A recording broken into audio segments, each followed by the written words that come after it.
Who draws the line between forgery and feeling inspired? Who defines derivative versus being admired? Who decides what original means? Who aspires and knows the wannabes?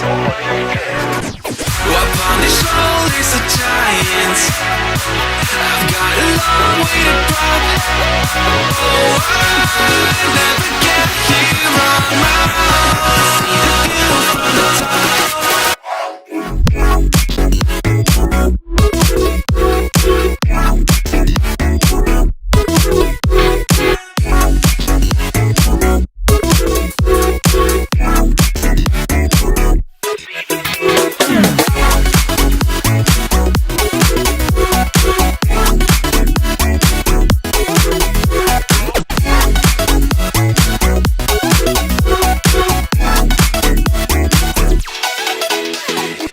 Everything's a remix of everything that has been. Then let me just go back to my laptop, take a pen, no track that it goes down. Maybe you'll hear Skrillex, some Netica, some Imogen. Talk wacko, but I'm trying to get back. It just seems fair. Who draws the line between innovation and tried and true? Who's to say what's reiteration and what is new? Who decides what original means?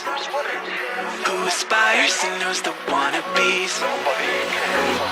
Up on the shoulders of giants, I've got a long way to